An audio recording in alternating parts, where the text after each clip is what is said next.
El buque fantasma. Mientras Abel Keeling yacía en la cubierta del galeón, por donde tan solo el propio peso de su cuerpo y su atezada mano extendida sobre los tablones le impedían rodar, su mirada se extraviaba, pero volvía siempre a la campana suspendida del pequeño campanario ornamental, a popa del palo mayor, y atascada por la peligrosa inclinación del barco. La campana era de bronce fundido, con realces casi obliterados que fueron antaño cabezas de querubines, pero el viento y la espuma salina del mar habían depositado en ella una gruesa capa de verdín, semejante a una hermosa y brillante capa de líquenes. Era ese color verde el que gustaba a Abel Keeling.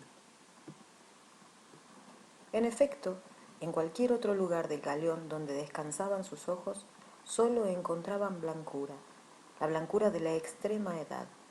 Había diversos grados en esa blancura. Aquí cintilaba como gránulos de sal, allá simulaba un blanco grisáceo de creta, y más lejos la pátina amarillenta de la decadencia. Pero en todas partes era la inmóvil e inquietante blancura de las cosas sin vida. Sus jarcias estaban blanqueadas como el heno seco. La mitad del cordaje conservaba su forma apenas con mayor firmeza que las cenizas de un hilo por el que acaba de pasar el fuego. Sus maderos albeaban como descarnados huesos en la arena, y aún el incienso silvestre con que por falta de alquitrán lo habían calafateado al tocar puerto la última vez, estaba convertido en resina dura y descolorida que brillaba como el cuarzo en las desfondadas junturas de los tablones.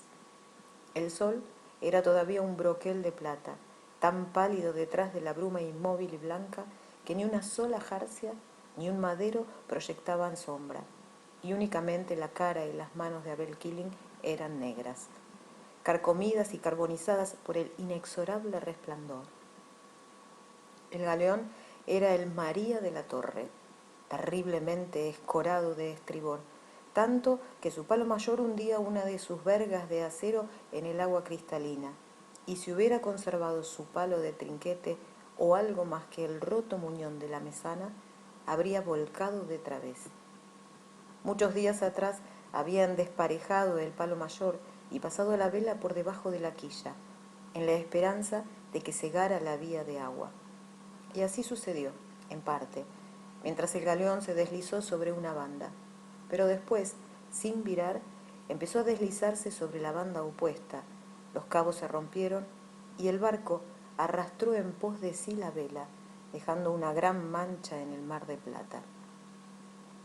En efecto, el galeón se deslizaba de costado, casi imperceptiblemente, escorándose cada vez más, escorándose como si lo atrajera una piedra imán. Y al principio, en verdad, Abel Keeling pensó que era una piedra imán la que tironeaba de sus hierros, arrastrándolo a través de la bruma gris que se extendía como un sudario sobre el agua y que ocultó en pocos instantes la mancha dejada por la vela. Pero después comprendió que no era eso. El movimiento se debía, seguramente, a la corriente de aquel estrecho de 3 millas de extensión. Tendido contra el carro de un cañón, a punto de rodar por la cubierta, volvió a imaginar aquella piedra imán. Pronto sucedería nuevamente lo que había sucedido durante los últimos 5 días. Oiría los chillidos de los monos y el parloteo de las cotorras. La alfombra de malezas verdes y amarillas avanzaría sobre el María de la Torre a través del mar de Mercurio. Una vez más se elevaría la pared de rocas y los hombres correrían. Pero no, esta vez los hombres no correrían para soltar las defensas. No quedaba ninguno para hacerlo, a menos que Blick viviera aún. Quizá vivía. Poco antes del súbito anochecer del día anterior, había bajado hasta la mitad de la escalera real. Después había caído, permaneciendo un minuto inmóvil. Muerto, supuso Abel Keeling, observándolo desde el lugar que ocupaba junto a la cureña del cañón. Pero luego se levantó otra vez y se encaminó tambaleando en dirección al castillo de proa, tambaleando y agitando sus largos brazos. Desde entonces, Abel Keeling no lo había visto. Seguramente había muerto en el castillo de proa durante la noche. Si no estuviera muerto, habría vuelto a la popa en busca de agua. Al acordarse del agua, Abel Keeling levantó la cabeza. Las delgadas fibras de músculos que rodeaban su boca extenuada se contrajeron. Apretó levemente contra la cubierta la mano ennegrecida por el sol, como si quisiera comprobar el grado de inclinación de aquella y lo estable de su propio equilibrio. El palo mayor estaba a unas 7 u 8 yardas de distancia. Escogió una de sus piernas rígidas y, sentado como estaba, empezó a bajar la pendiente con una serie de enviones de su cuerpo. Su aparato para recoger agua estaba sujeto al palo mayor, cerca del campanario. Consistía en un lazo de cuerda más bajo de un lado que del otro, pero eso era antes de que el mástil se hubiera inclinado tanto en relación con el cenit y encebado en su extremo inferior. Las nieblas duraban más en aquel estrecho que en alta mar, y el lazo servía para recoger el rocío que se condensaba en los mástiles. Las gotas caían en un pucherito de barro colocado en la cubierta. Abel Keeling tomó el cacharro y miró en su interior. Estaba lleno hasta un tercio de agua dulce. Perfecto. Si Blick, el contramaestre, había muerto, Abel Keeling, capitán del María de la Torre, tendría más agua. Hundió 2 dedos en el cacharro y se lo llevó a la boca. Repitió varias veces la operación. No se atrevía a acercar el recipiente a los labios negros y llegados, recordando con espanto la agonía de dolor que lo asaltaba días atrás, cuando, tentado por el demonio, vació de un trago por la mañana el contenido del cacharro y debió pasar el resto del día sin agua. Humedeció una vez más sus dedos y los chupó. Después permaneció tendido contra el mástil, mirando ociosamente cómo caían las gotas de agua. Blick, desde luego, lo habría explicado a su modo. Era la mano de Dios. Eso era suficiente para Blick, que la tarde anterior se había ido a proa y a quien Abel Keeling recordaba ahora vagamente y a la distancia como un fanático de voz profunda que entonaba sus himnos mientras lanzaba uno a uno los cadáveres de la tripulación a las honduras del mar. Blick era de esa clase de hombres. Aceptaba las cosas sin discusión. Se contentaba con tomar las cosas como venían y con tener preparadas las defensas de cabos de acero cuando la pared rocosa surgía de la bruma opalescente. Blick, como las gotas de agua, tenía su ley, que regía para él y para nadie más. De algún cabo podrido descendió flotando una partícula de suciedad que entró en el cacharro. Abel Keeling, apático, la vio moverse hacia la pared del recipiente. Cuando hundió en él los dedos, el agua formó un pequeño remolino arrastrando la brizna consigo. Después el agua se aquietó y una vez más aquella partícula se dirigió hacia la pared de la vasija y se adhirió a ella, como si ésta la atrajera.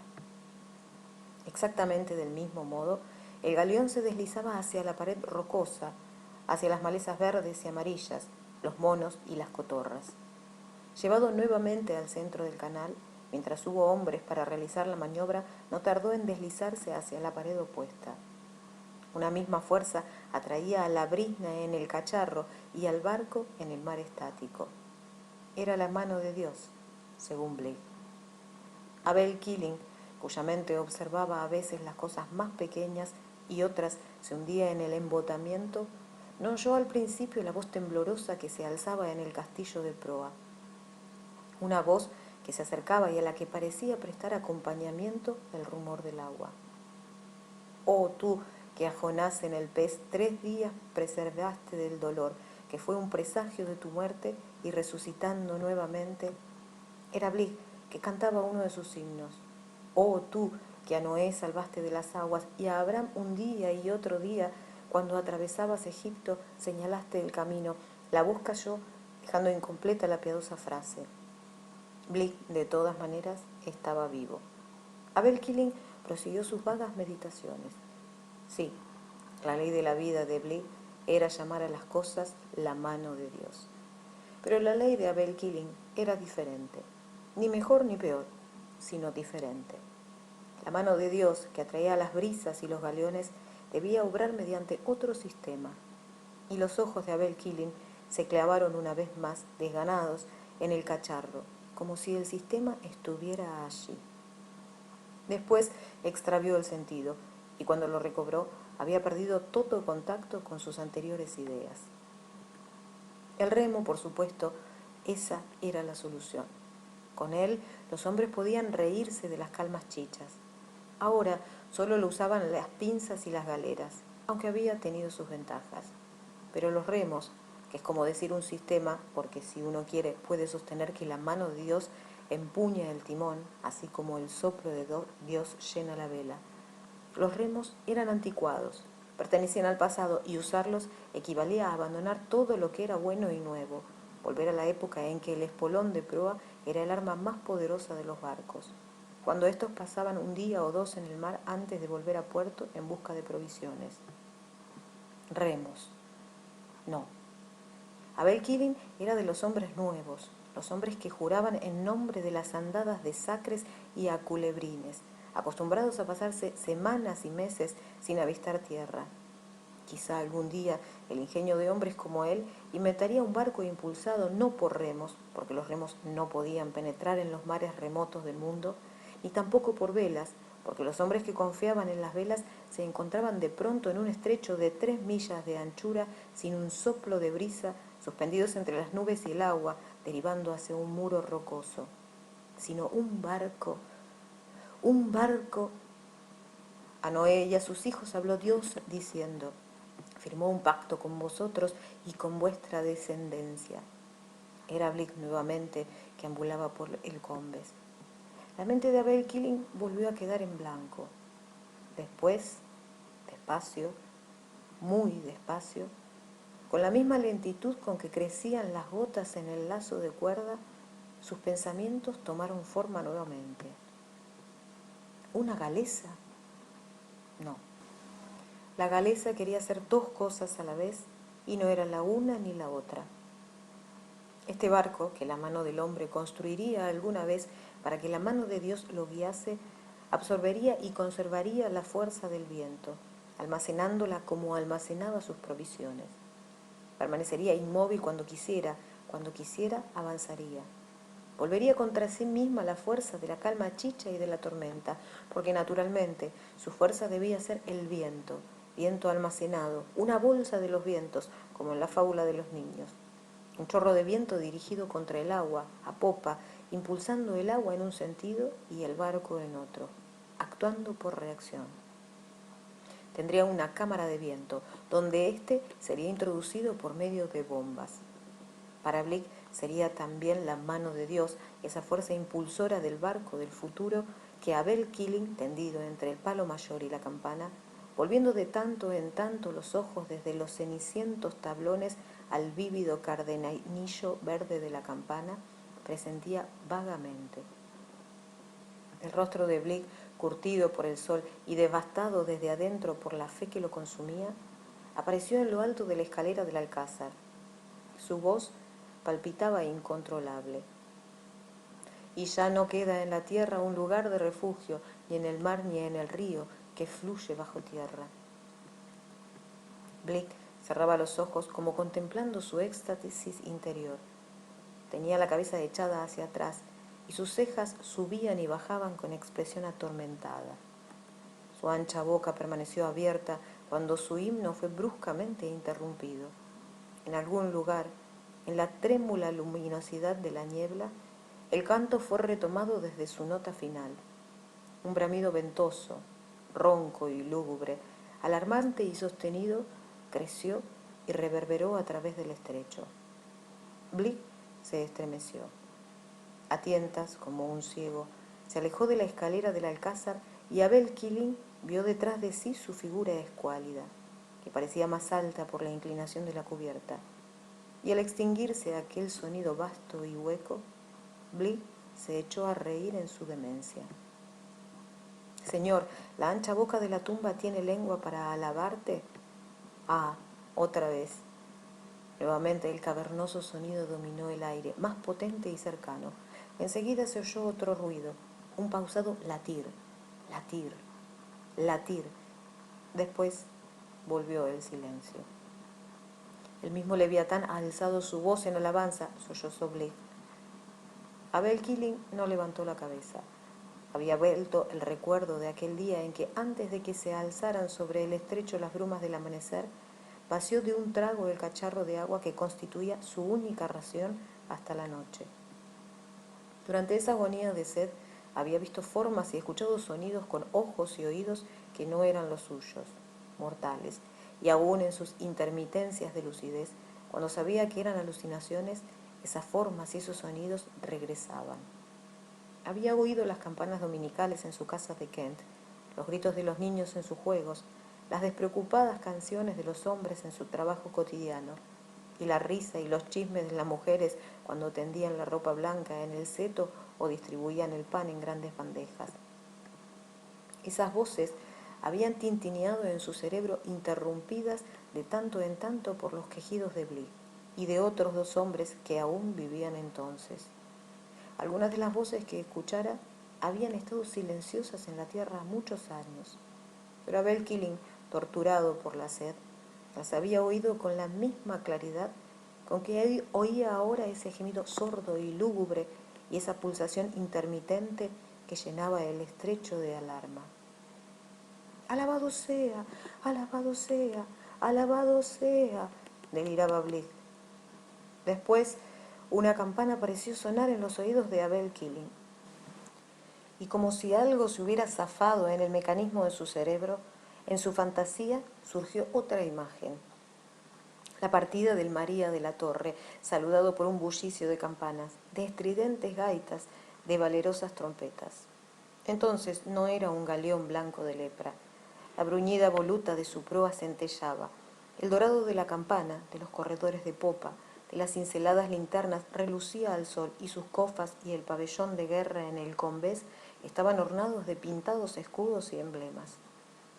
Llevaba cosidos a las velas vistosos leones rampantes de seda escarlata, y de la verga mayor, ahora sumergida en el agua, colgaba el pendón de 2 colas, con la Virgen y el niño bordados. De pronto le pareció oír una voz cercana que decía: «y medio, 7, 7 y medio», y en un centelleo la imagen de su cerebro cambió. Ahora estaba de nuevo en su casa, enseñando a su hijo, al joven Abel, a lanzar la sonda desde el esquife en que se habían alejado del puerto. 7 y medio, parecía gritar el muchacho. Los labios ennegrecidos de Abel Keeling murmuraron: «Muy bien tiro, Abel, muy bien tiro». «Y medio, 7, 7 y medio, 7, 7». «Ah», murmuró Abel Keeling, «ese tiro no fue tan bueno. Dame la sonda lesa. Debes lanzarla así. Eso es. Pronto navegarás conmigo en el María de la Torre. Ya entonces las estrellas y el movimiento de los planetas. Mañana te enseñaré a usar el astrolabio». Durante 1 o 2 minutos siguió murmurando. Después se quedó dormido. Cuando volvió a un estado de semiconsciencia, oyó nuevamente un sonido de campanas, débil al principio, después más fuerte y convertido al fin en un potente clamor que resonaba sobre su cabeza. Era Bligh. Bligh, en otro ataque de delirio, había aferrado la cuerda de la campana y la hacía repicar como un demente. La cuerda se rompió en sus dedos, pero él siguió agitándola con la mano al tiempo que clamaba: «Con un arpa y un instrumento de 10 cuerdas, el cielo y la tierra alaben tu nombre», y clamaba a voz en cuello y sacudía la enmohecida campana de bronce. «¡Ah, del barco! ¿Qué barco es ese?». Parecía un verdadero saludo que salía de la bruma, pero Abel Keeling conocía esas voces que surgían de las brumas. Venían de barcos que no existían. «Sí, por un buen vigía, y no pierdas de vista la brújula», volvió a murmurar hablando con su hijo. Pero así como a veces un hombre dormido se incorpora en el lecho o se levanta y empieza a caminar, del mismo modo Abel Keeling, con las manos y las rodillas apoyadas sobre cubierta, miró por encima del hombro. En alguna profunda región de su espíritu tuvo conciencia de que la inclinación de la cubierta se había vuelto más peligrosa, pero su cerebro recibió la advertencia y lo olvidó enseguida. Sus ojos se clavaban en una niebla luminosa y desconcertante. El escudo del sol era de una planta más ardiente. Debajo, El mar se esfumaba en radiantes evaporaciones, y entre el sol y el mar, suspendido en la bruma, no más sustancial que las vagas sombras que pasan ante los ojos encandilados, flotaba espectralmente una forma piramidal. Abel Keeling se pasó la mano por los ojos, pero cuando la retiró, la sombra aún estaba allí, deslizándose lentamente hacia la popa del María de la Torre. Y a medida que la observaba, su forma iba cambiando. La espectral silueta gris con forma de pirámide pareció disolverse en 4 segmentos verticales de altura levemente descreciente. El más próximo a la popa de María de la Torre era el más alto y el de la izquierda el más bajo. Parecía la sombra de una gigantesca flauta de cañas en la que hubiera resonado poco antes aquel son cóncavo y plañidero. Y mientras miraba con ojos engañados, nuevamente fueron engañados sus oídos. ¡Ah, del barco! ¿Qué barco es ese? Es un barco. Oye, dame el altavoz. Y enseguida un ladrido metálico. ¡Ea! ¿Quién diablos son ustedes? No tocarán una campana. Tóquenla de nuevo. Hagan algún ruido.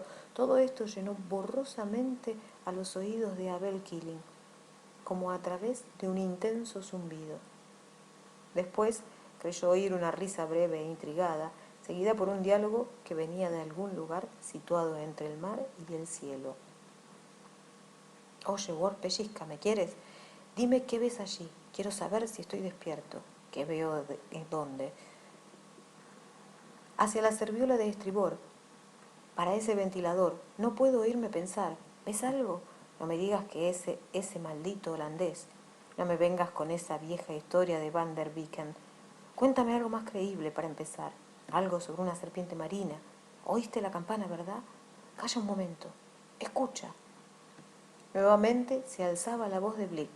Este es el pacto que celebro. De ahora en adelante nunca destruiré el mundo nuevamente por el agua como antaño. La voz de Blick tornó a extinguirse en los oídos de Abel Keeling. Oh, por las barbas del profeta, dijo la voz que parecía venir de entre el cielo y el mar. Después habló más fuerte. Escuchen, dijo con deliberada cortesía. Si eso es un barco, ¿por qué no nos dicen dónde se celebra la mascarada? Se nos ha descompuesto la radio y nos estábamos enterados. Oh, ¿ves eso, Ward? ¿No? Por favor, díganos, ¿qué diablos son ustedes? Una vez más, Abel Keeling se había movido como un sonámbulo, incorporándose junto a los maderos del campanario, mientras Blick caía hecho un bulto sobre cubierta. El movimiento de Abel Keeling derribó el cacharro que rodó por cubierta en pos del diminuto arroyo de su contenido y quedó encajado allí donde el inmóvil y rebosante mar formaba, por así decirlo, una cadena con la escupida balaustrada del alcázar. Un eslabón, el borde todavía reluciente, después un balaustre oscuro, después otro eslabón reluciente.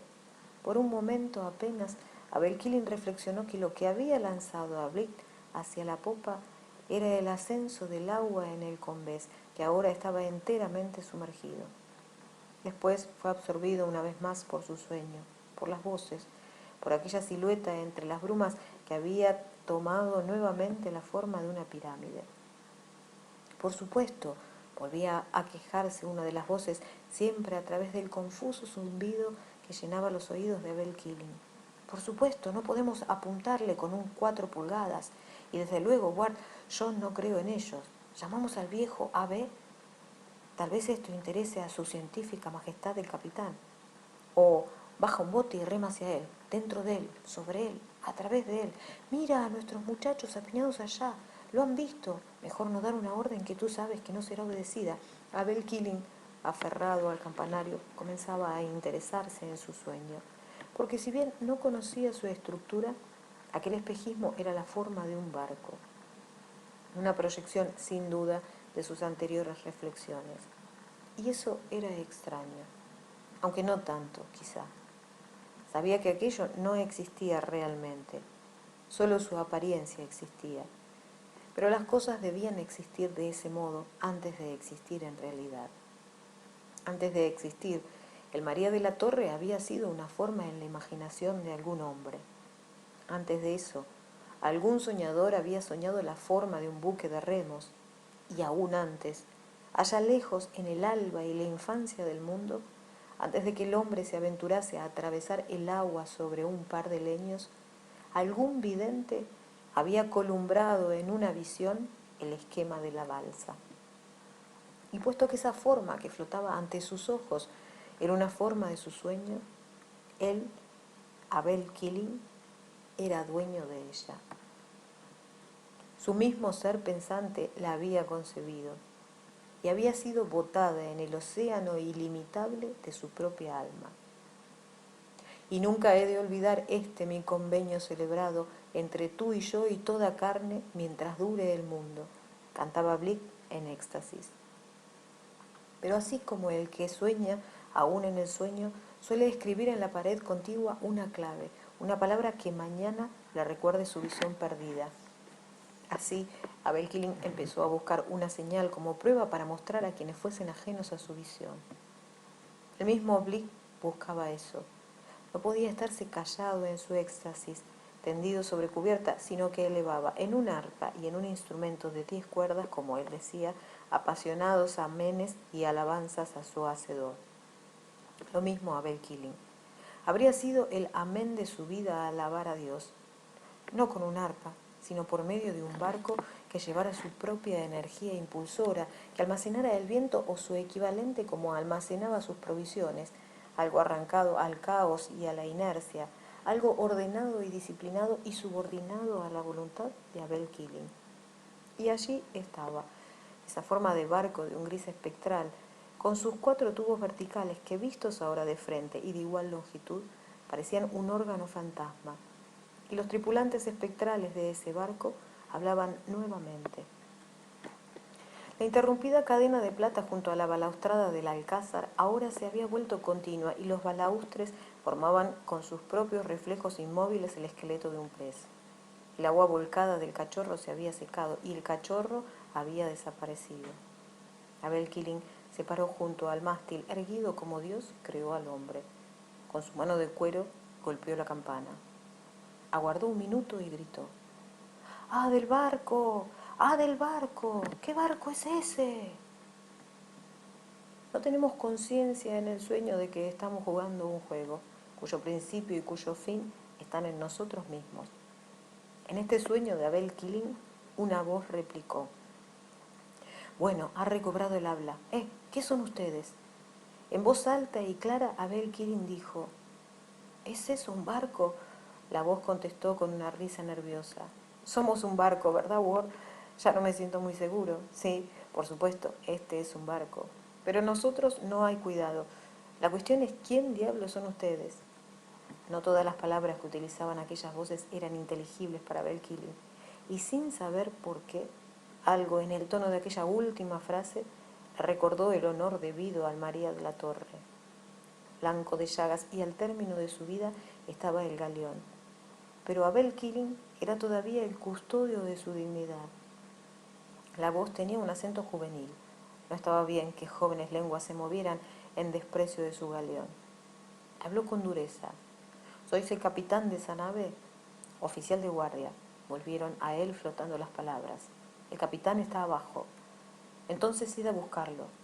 Los amos hablan con los amos, respondió Abel Keeling. Podía ver las 2 figuras, chatas y sin relieve, paradas en una estructura alta y angosta provista de una barandilla. Uno de ellos silbó por lo bajo y pareció abanicarse la cara. Pero el otro murmuró algo sordamente ante una especie de chimenea. Después las 2 siluetas se convirtieron en 3. Hubo cuchicheos como de consulta y enseguida habló una nueva voz. Al oír su vibración y su acento, un súbito temblor recorrió el cuerpo de Abel Keeling. Se preguntó qué fibra hería aquella voz en los olvidados recovecos de su memoria. ¡Ea!, gritó esta voz nueva, aunque vagamente recordada. ¿Qué ocurre? Escuche, este es el destructor británico Sea Pink, que salió de Davenport en octubre último y no tiene nada de particular. ¿Quiénes son ustedes? El María de la Torre, que zarpó del puerto de Ría el día de Santa Ana, y ahora con solo 2 hombres. Una exclamación lo interrumpió. ¿De dónde?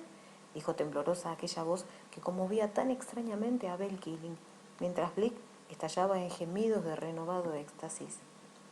El puerto de Ree en el condado de Sussex.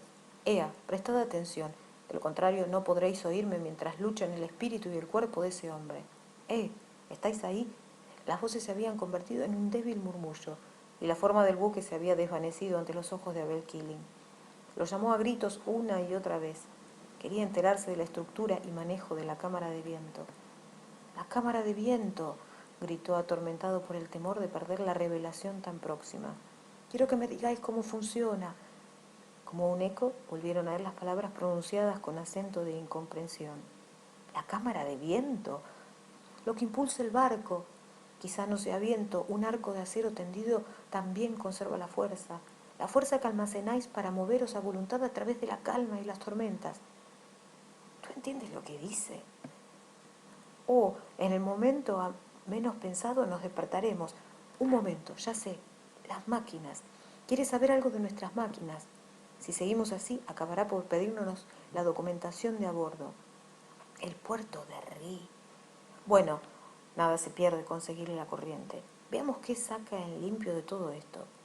Ah, del barco, retornó la voz a Abel Keeling, un poco más fuerte ahora, como llevada por un viento cambiante y hablando cada vez más deprisa. No es viento sino vapor. ¿Me oye? Vapor. Vapor de agua en 8 calderas Yarrow. Vapor. V-A-P-O-R. ¿Comprende? Y tenemos motores gemelos de triple expansión. Son 4.000 caballos de fuerza, 430 revoluciones por minuto. ¿Entendido? ¿Quieres saber algo de nuestro armamento, señor fantasma? Abel Keeling murmuraba temeroso para sus adentros. Le irritaba que palabras percibidas en su propio sueño no tuviesen significado para él. ¿Cómo le llegaban en su sueño palabras que estando despierto no conocía? En cuanto a armamento, prosiguió la voz que turbaba tan profundamente los recuerdos de Abel Keeling, tenemos 2 tubos lanzatorpedos Whitehead, 6 libras en la cubierta superior y ese que ve junto a la torre de mando es un 12 libras. Olvidaba mencionar que el buque es de acero níquel, que llevamos unas 60 toneladas de huella en las carboneras y que nuestra velocidad máxima es aproximadamente de 30 nudos y cuarto. ¿Quieres subir a bordo? Pero la voz siguió hablando, aún más rápida y febril, como para llenar de cualquier modo el silencio, y la figura que hablaba se inclinaba ansiosamente hacia adelante sobre la barandilla. «Uf, me alegro de que esto haya ocurrido en plena luz del día», murmuró otra voz. «Ojalá estuviera seguro de que está ocurriendo. Pobre viejo fantasma. Supongo que se mantendría de pie aunque la cubierta estuviese en posición vertical. ¿Crees que se hundirá o que simplemente se disolverá en el aire? Probablemente se hunda, sin oleaje. Oigan, ahí está el otro». En efecto, Blick cantaba nuevamente.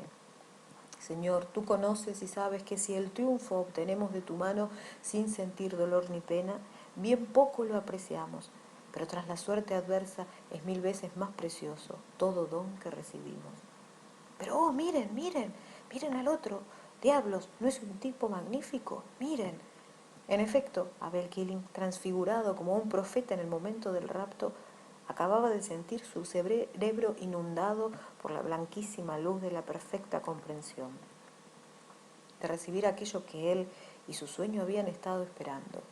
Como si Dios hubiese grabado sus líneas en su cerebro, conoció aquel barco del futuro. Lo conoció milagrosamente, totalmente, como conocen las cosas aquellos que ya bajan al sepulcro y aceptan con su gesto de natural asentimiento las imposibilidades de la vida. Desde las bocas ardientes de sus 8 calderas hasta la última gota de sus lubricadores, desde el montaje de sus máquinas hasta las recámaras de sus cañones de tiro rápido. Calculó su arqueo, tomó su posición, leyó las distancias de tiro en el telémetro y vivió la vida de quien lo comandaba. Ya mañana no olvidaría la revelación como había olvidado tantas otras veces, porque al fin había visto el agua bajo sus pies y sabía que no restaba para él ningún mañana en este mundo. Y aún en aquel momento, cuando solo quedaban 1 o 2 gránulos en su reloj de arena, indomable, insaciable, Soñando sueño sobre sueño, se sintió incapaz de morir sin saber más. Le quedaban 2 preguntas por formular y aún una tercera pregunta, la más fundamental. Y solo disponía de un instante. Estridente se oyó su voz. Oídme, este viejo barco, el María de la Torre, no puede hacer 30 nudos y cuarto, pero aún así puede navegar. ¿Qué más hace el nuestro? ¿Se eleva sobre las aguas como las aves que surcan el espacio? Santo Dios, ¿cree que esto es un avión? No, no vuela. ¿Y puede sumergirse como los peces del mar? No, esos son los submarinos. Esto no es un submarino. Pero Abel Killing ya no lo escuchaba. Lanzó una risa de júbilo. Oh, 30 nudos y en la superficie del agua. Nada más que eso. Ja, ja, ja. Mi barco, os digo, navegará. Cuidado ahí abajo, acuñad ese cañón. El grito brotó súbito y alerta, al tiempo que se oía en las entrañas de la nave un rumor sordo y un temblor siniestro sacudía al galeón. ¡Por Dios! Se han soltado los cañones, es el fin. Acuñad ese cañón y amarrad los otros. Gritó nuevamente la voz de Abel Killing, como si hubiera alguien para obedecerle. Se había abrazado a los maderos del campanario, pero en mitad de la orden siguiente su voz bruscamente se quebró. La silueta de su barco, por un instante olvidada, apareció nuevamente ante sus ojos. Llegaba el fin, y aún no había formulado la pregunta decisiva. El temor de cuya respuesta le torturaba el rostro y parecía a punto de hacerle estallar el corazón. Un momento, el que habló conmigo, el capitán, gritó con voz penetrante. ¿Está ahí todavía? Sí, sí, repuso la otra voz enferma de suspenso. Oh, pronto. Por un instante se mezclaron indescriptiblemente roncos gritos de muchas voces, un golpe seco, un rodar sobre planchas de madera, un estallido de tablones, un gorgoteo y una zambullida. El cañón bajo, el cual había estado Abel Killing, acababa de cortar sus amarras podridas, precipitándose por la cubierta y arrastrando consigo el cuerpo inconsciente de Bligh. La cubierta quedó vertical y por un instante más Abel Killing se aferró al campanario. No puedo ver vuestro rostro, gritó, pero me parece conocer vuestra voz. ¿Cómo os llamáis? En un desgarrado sollozo vino la respuesta. Killing, Abel Killing. Oh, Dios mío, y el grito de triunfo de Abel Killing, dilatado hasta convertirse en un hurra de victoria, se perdió en el descenso vertical del María de la Torre, que dejó el estrecho vacío, salvo por el ígneo resplandor del sol y la última humosa evaporación de las brumas. Oliver Onions.